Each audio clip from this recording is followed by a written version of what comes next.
So to start, we're going to find the center of our wood base, mark it with pencil, and then drill a hole all the way through right on that pencil mark.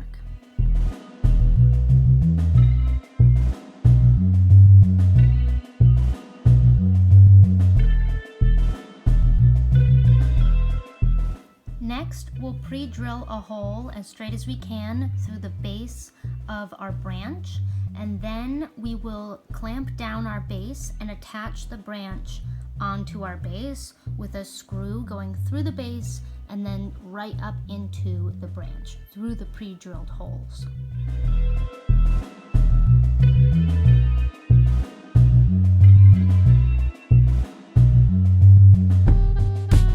It might be a little bit wobbly, but don't worry, because next we are going to wrap a bunch of aluminum foil around the base to build up the shape that we want, and this will steady it a bit more before we move on to the next step.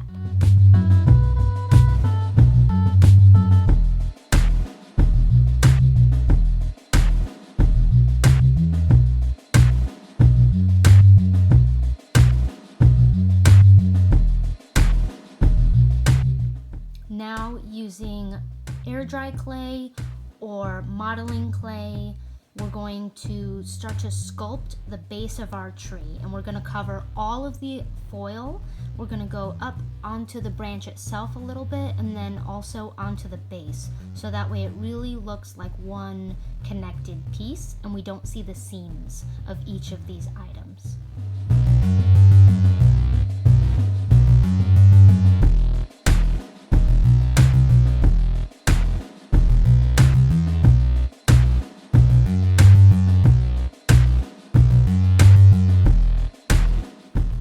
While the clay on the base is still wet, we can start to add in some facial features. We can add in eyes, teeth, mouth. If you want a nose, you can do that. I'm just gonna stick with eyes and mouth and make it kind of menacing and scary looking.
Don't be afraid to take your time on sculpting this face. If you want it to be absolutely perfect, then don't set yourself with time restrictions. I spent the better part of an entire day sculpting this face and getting this base just exactly as I wanted it.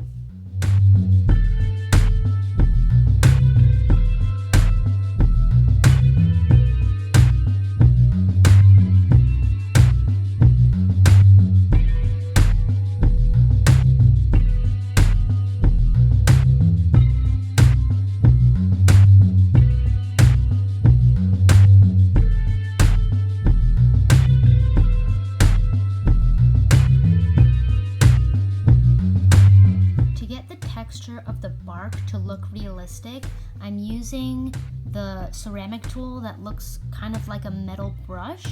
If you don't have one of those, you can just use a regular kitchen fork or a toothpick, but this tool works exceptionally well for getting this kind of texture. And just scrape it lightly, not enough to pull any of the clay off, but just enough to make indentations on the surface of the clay.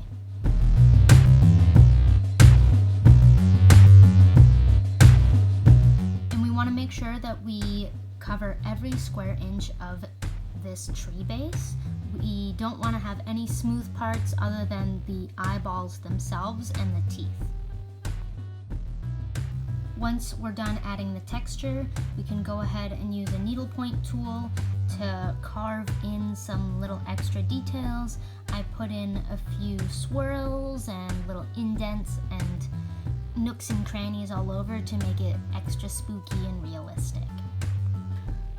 So after I added on some roots and branches on the bottom, I decided that this tree kind of needs just a little bit more of something else, and so I decided to add some little shelf mushrooms on the sides and on the back.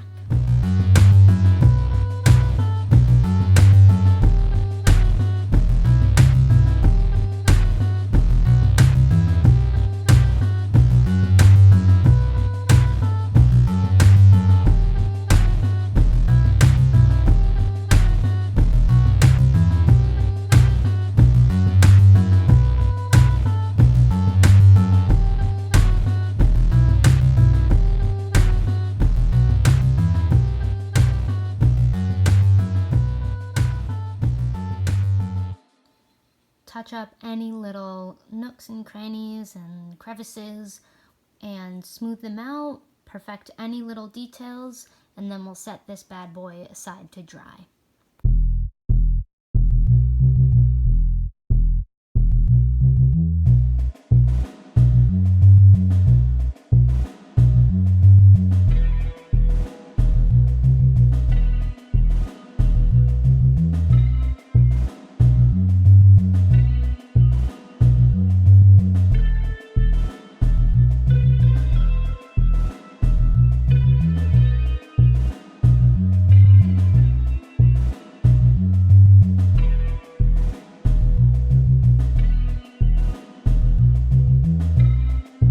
Using the same clay as the base, we're gonna go ahead and make some ornaments, some little pumpkins and mushrooms that we can put around the base once all of the clay has been dried and painted.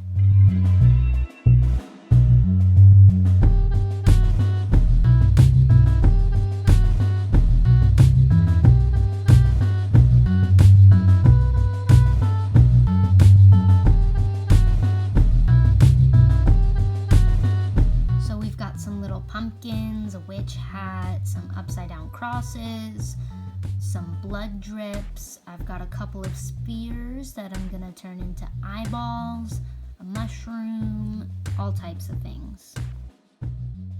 Now I found these little squares of balsa wood in a multi-pack at the craft store, and then I drilled some holes into the corners, and we're gonna turn these into little tiny talking boards. So I'm painting them brown, and then I'll paint the alphabet, hello, goodbye, all of that stuff on there, and then I'll do some little details in gold paint.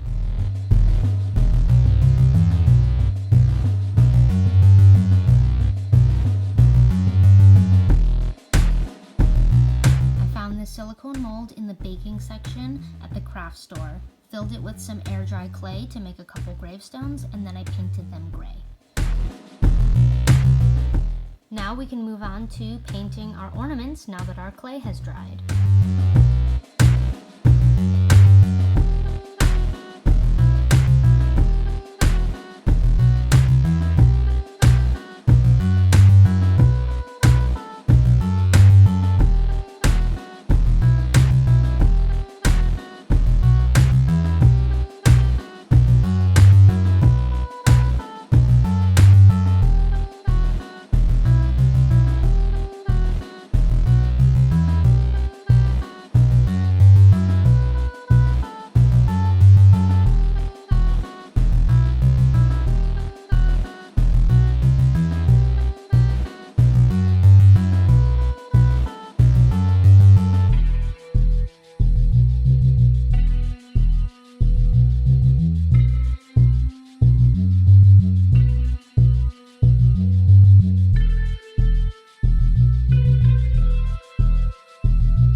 that dry, and then I took a darker red and stippled all around to get that sort of striation of the iris, and then let that dry, and then I went around the rim with a thin black line and then put in the pupil in the center. Remember those tombstones I mentioned earlier? Well, now we're gonna have some fun with them, and we're gonna make them look really decrepit and old.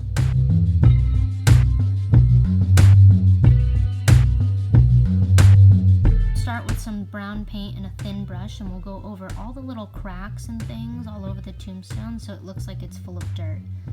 Then we'll take some brown paint and kind of smudge it on the surface and then wipe it off with a towel so it gets really dirty looking.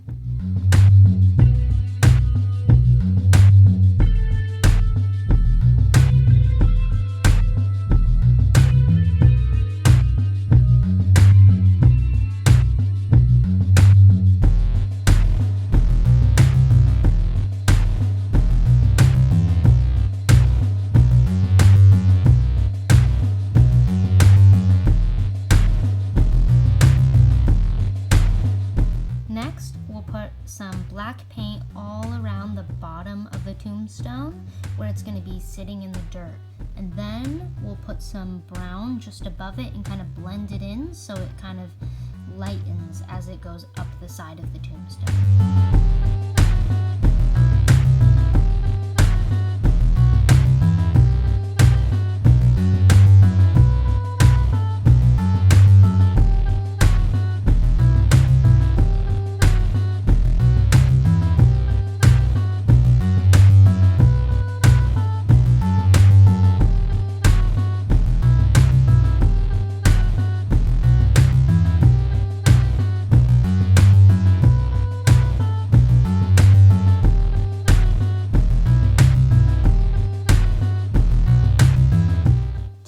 Look really gross and old, we're going to take some dark green paint and just kind of go lightly on certain parts of it, just on the sides or on the corners, and it'll give it that really old kind of moldy effect.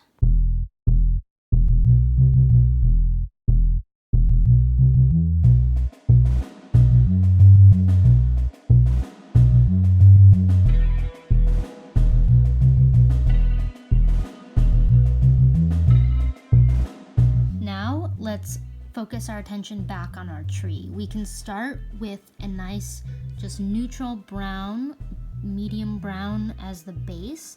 Make sure you get every single little spot, because once this dries and you see all those little spots that you missed, it will really stand out. You can also do a second coat just for any of those little parts that you may have missed in the first round.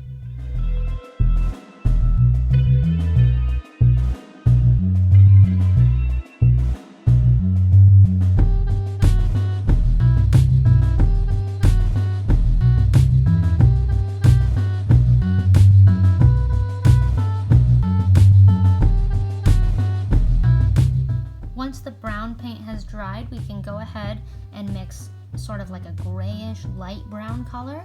We'll water it down, and then we can spread this over the entire surface and then quickly wipe it down with a towel. And this will add a bit of contrast between the dark brown in the shadows and in the grooves. So that way things will start to pop at this point.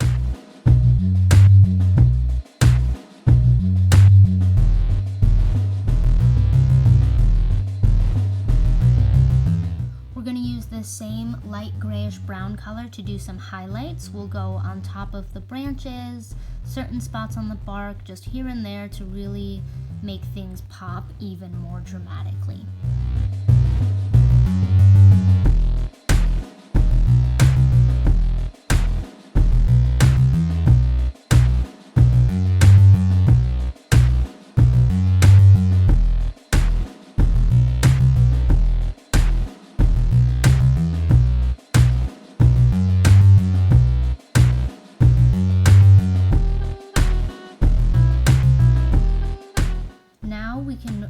Start to push those shadows darker and darker. I'm going to use black paint.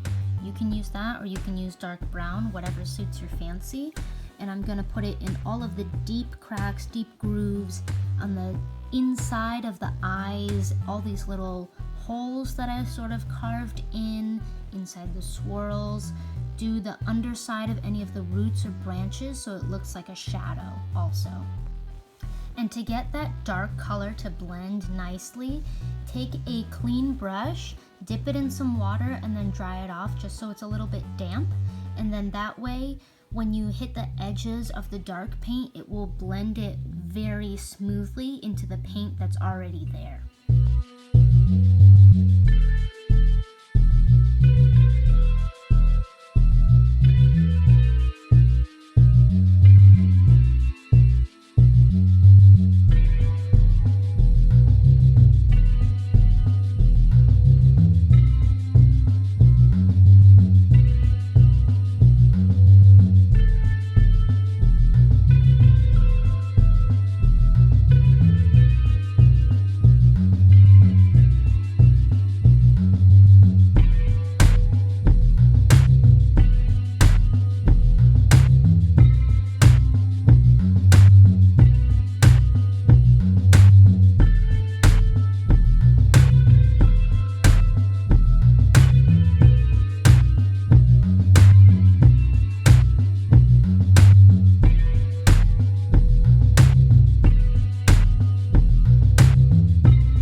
I'm going with a nice, vibrant, glowing red. I'm going to start with sort of a medium color, and then I will add a bit of a light red, almost a pink color, to add a bit of contrast, and then I'll do a little bit of white to really make it look like a sphere.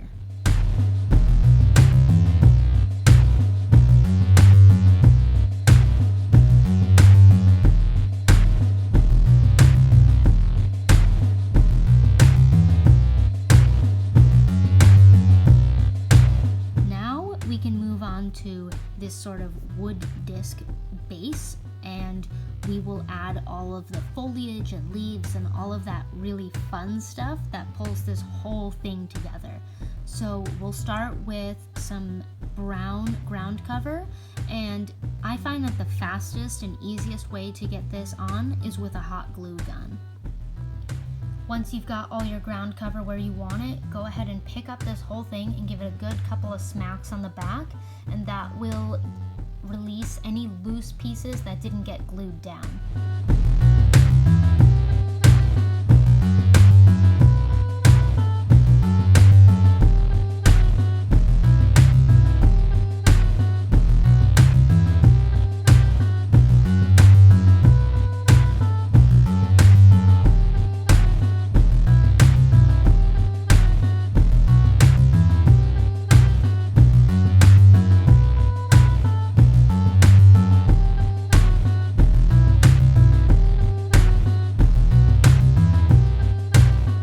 Stumps are from the diorama dollhouse section of the craft store. I'm going to see if I can add these on, and the tombstones. It's always a good rule of thumb, if you're adding on pieces like this, to see where they fit best before you glue them on. Mess around with the arrangement until it's exactly how you want it, and then glue it.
box right next to the tombstone, so it looks like it's literally falling apart.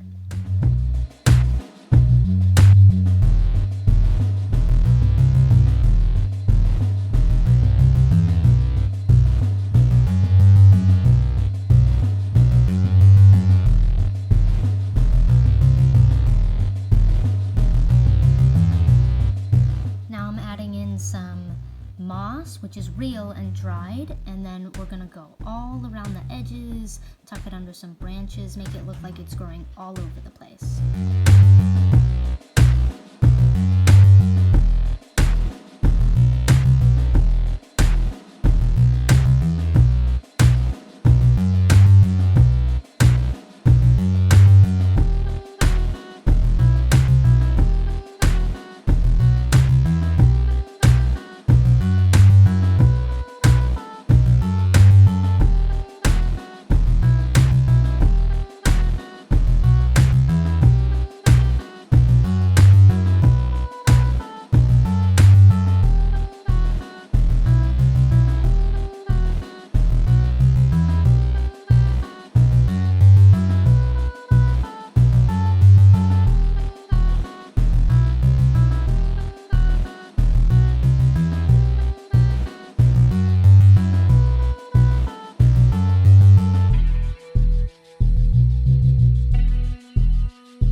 Get those fall colors, we're gonna go ahead and add in some foliage ground cover in red, dark red, orange, and yellow, and clump it up, make it big, small, all over the place. Put it on top of your branches, on top of your tombstones, on the shelf mushrooms. Put it everywhere so it looks like these are leaves that have actually fallen off of the tree.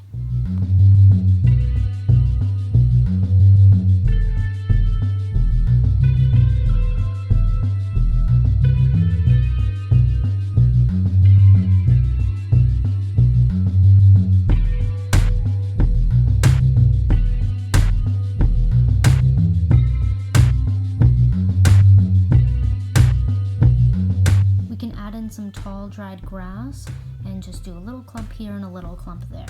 Doesn't need to be excessive.